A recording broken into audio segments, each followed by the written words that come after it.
y a quelques semaines, dans le cadre de mes activités pour la SCUP, l'association saint-cyprianaise des usagers du port, j'ai eu l'occasion de réaliser des affiches et de couvrir l'installation d'un système de nettoyage de coques par rouleau au port de Saint-Cyprien.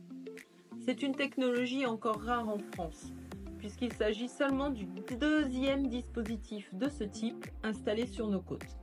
Une vraie chance pour les plaisanciers de la région. Lors de l'installation, j'ai pu observer de près ce système ingénieux. Il est composé de rouleaux fixés sur une structure en inox, équipé d'une Karcher et d'un poste de commande.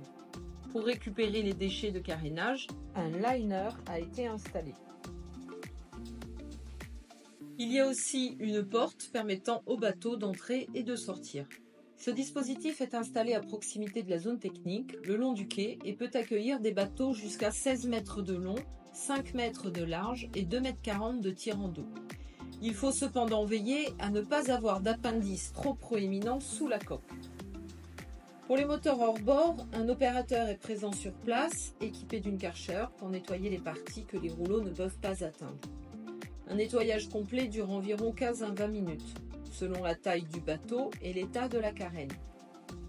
Le jour de la mise en service, c'est le Panopé, le semi-rigide de la gendarmerie maritime, qui a eu droit au tout premier nettoyage.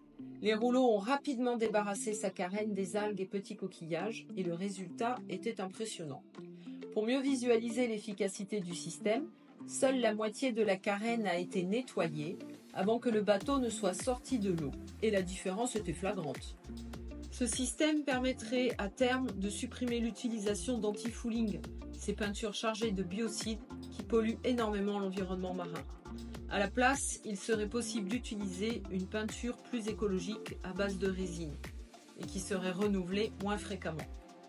Pour éviter la fixation des organismes marins et limiter l'encrassement, il est conseillé de passer au rouleau environ une fois par mois. Les formules d'abonnement sont les plus avantageuses, avec des tarifs démarrant à 30 € en fonction de la taille du bateau. Et par exemple, pour mon bateau de 8,80 m, il m'en coûterait 55 € par mois. Lors de la conférence de présentation, certains plaisanciers ont soulevé une question importante. Sans sortie d'eau, comment contrôler les pièces immergées comme les passe-coques ? L'idée a été évoquée de proposer un levage annuel sur sangle pour les abonnés, afin d'effectuer un contrôle visuel complet de la coque. Pour l'instant, nous attendons encore des nouvelles à ce sujet. Tous les résidus retirés des coques tombent dans le liner, sont aspirés par une pompe, passent à travers plusieurs tamis de filtration, puis sont transformés en déchets secs, qui seront récupérés par une entreprise spécialisée pour être traités de manière responsable. Pour mon cas, je trouve que ce passé d'anti-fouling est une avancée majeure pour la préservation des eaux marines.